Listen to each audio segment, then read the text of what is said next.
So now we will understand about the 33rd sutra. So 33rd sutra, basically it talks about now the methods. We have to understand the methods through which this antarayas and sabhuas can be we can say controlled, you can say. So what he says, maitri karuna mudit upekshanam sukh dukh punya punya vishayanam bhavanat chitta prasadanam. So he says maitri karuna mudit upekshanam sukh dukh punya punya vishayanam. So what is maitri? Maitri means friendliness. Maitri means mitrata. Karuna means daya. Mudit means prasannata. Upekshana means udasinata. So karuna means compassion, mudit means happiness or joy with delightfulness, and upeksha is indifference or upeksha matlab udaसीनता. तो सुख दुख पुण्य अपुण्य विषयों से उदासीनता हमें दिखाना है.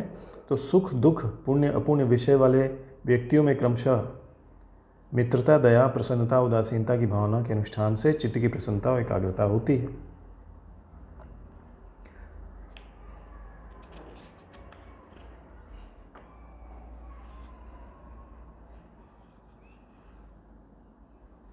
तो यहाँ पर वी हैव टू अंडरस्टैंड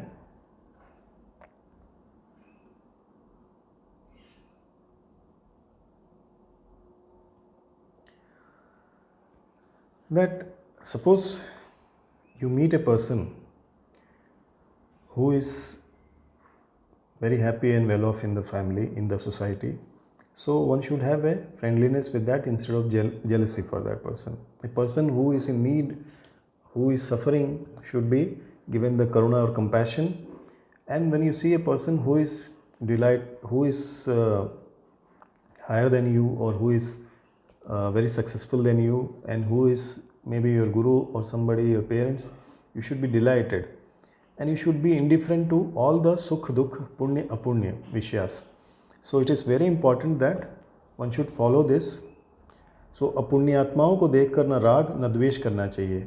यानी कि अगर आप पुण्य और अपुण्य दोनों तरह की आत्माओं को, यानी कि ऐसे लोगों को देखें तो हमारे मन में राग द्वेष उत्पन्न नहीं होना चाहिए, किंतु उनकी उपेक्षा होनी चाहिए. उपेक्षा is very important. You have to show the indifference, क्योंकि राग करने से अधर्माचरण में रुचि उत्पन्न होती है और उस अपुण्यात्मा जैसा व्यक्ति का जीवन बन जाता है. सो अगर राग करेंगे तो उस अपुण्यात्मा जैसे व्यक्ति की तरह आप भी बन जाएंगे. So it is better to avoid the person who is अपुण्य आत्मा और the person who is doing wrong things. द्वेष करने से झगड़े उत्पन्न होते हैं, जिससे योगाभ्यासी योग मार्ग को छोड़कर लड़ाई झगड़ों में लग जाता है. सो इफ़ यू हैव द्वेष, automatically you will forget your practices, stop your practices, and you will be involved in the fights.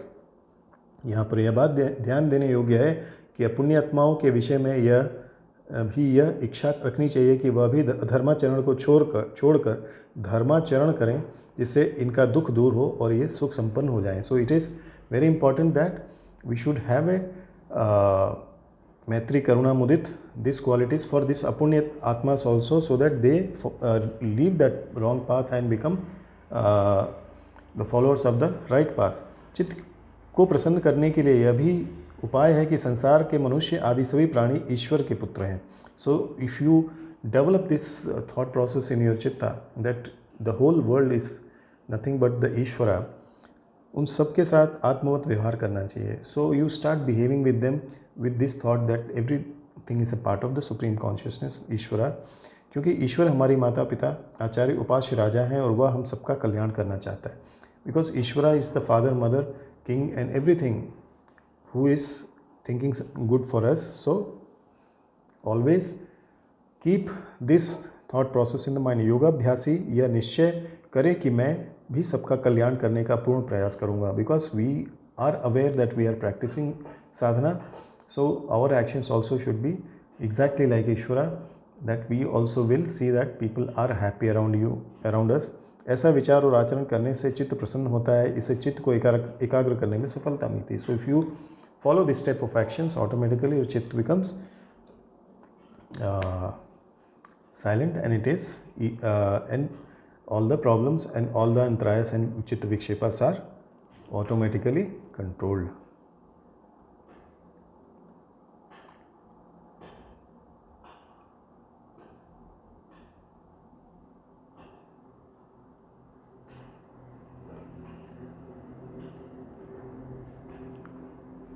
Now next method, one is chitta prasadanam, through which you can control your antarayas. Second method is प्रच्छर्दन विदारणाभ्याम व प्राणस्य. सो प्राण को नासिका द्वारा फेंकने और फेंक कर बाहर रोके रहना, इन दो प्रकार से चित्त की एकाग्रता होती है. So what he says, you can control your antarayas through exhalation and retention of the prana, or by deep or forceful exhalation and control inhalation of prana. So प्राण को नासिका द्वारा बाहर फेंकना और फेंक कर बाहर ही रोके रखना, इस तरह से भी आपका चित्त बंध जाता है और चित्त में एकाग्रता आने लगती है. तो यहाँ पर यह कहा गया कि उदरस्थ वायु को नासिका के पुटों द्वारा विशिष्ट प्रयत्न के द्वारा बाहर निकालना प्रच्छर्दन है. विदारणा का मतलब होता है रोकना, रोकने का प्राणायाम है. अथवा इन दोनों के द्वारा मन की स्थिति का संपादन करें. तो इस प्रकार हमने देखा कि यहाँ पर प्राणायाम के विषय में संक्षेप से कथन किया गया है. योग दर्शन पाद 2 में प्राणायाम का विस्तार पूर्वक वर्णन किया गया है. यहाँ पर प्राणायाम का लक्षण निम्न प्रकार से आसन के सिद्ध हो जाने पर श्वास प्रश्वास की गति रोक देना प्राणायाम है. बाहर के वायु को ग्रहण करना श्वास और अंदर के वायु को बाहर निकालना प्रश्वास कहा गया है. और यहाँ पर प्रच्छर्दन विदारणाभ्याम कहा गया है. तो प्रच्छर्दन का अर्थ है कि विशिष्ट प्रयत्न द्वारा सांस को बाहर निकालना, और विदारणा का मतलब है आपको सांस को रोकना है. So you have to exhale and after exhalation stop your breath. So that is bahya pranayama. So bahya pranayama is also one of the methods through which you can control your chitta और control your antarayas. Now next we will see विषयवती व प्रवृत्ति रूपन्ना मनस्थिति निबंधिनी. सो 35वां सूत्र जो है, this talks about the मनस्थिति निबंधिनी. सो विषयवती मतलब रूप रस गंध, और द सब्जेक्ट्स विषयास. वती इज फेमिनिन, वा इज और प्रवृत्ति इज टेंडेंसी. सो और थ्रू ए टेंडेंसी और intense activity of mind full of subject if produced binding to the state of steadying the mind. So, or how you can control by other methods, or by contemplating an object that helps to maintain the steadiness of mind or consciousness. So, Vishayavati va Pravritti Rupanna Manasa Siddhi Mandini. So, you can either control the mind by fixing or contemplating on the object which can bring steadiness to the mind. तो जितने भी विषय हैं आदि विषयों से के संबंध से उत्पन्न अनुभूति मन की स्थिति को बांधने वाली होती है. जैसे आप कोई चीज़ सोच रहे हैं या देख रहे हैं तो वहाँ पर आपकी स्थिति बन सकती है.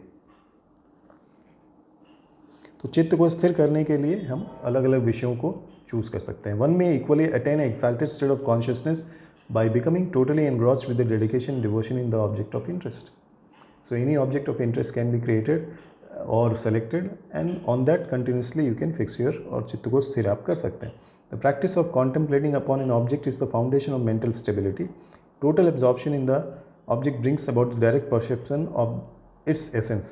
Also, developing a concerned mental pursuit having but one object recommended by scripture or by one's teacher brings about steadiness of mind. So, यानी किसी एक चीज़ या किसी एक विषय पर अपने चित्त को स्थिर करने की प्रक्रिया जो है वो बहुत ही इफ़ेक्टिव होती है. उससे क्या होगा कि आप अपने चित्त को स्थिर कर सकते हैं और अपने आप को बिल्कुल एकाग्र करके ब्रह्म में लीन हो सकते हैं. तो यहाँ पर जानना चाहिए कि शब्द स्पर्श रूप रस गंध किसी भी चीज़ में आप you can fix your chitta and meditate and ultimately become one with the supreme Brahman.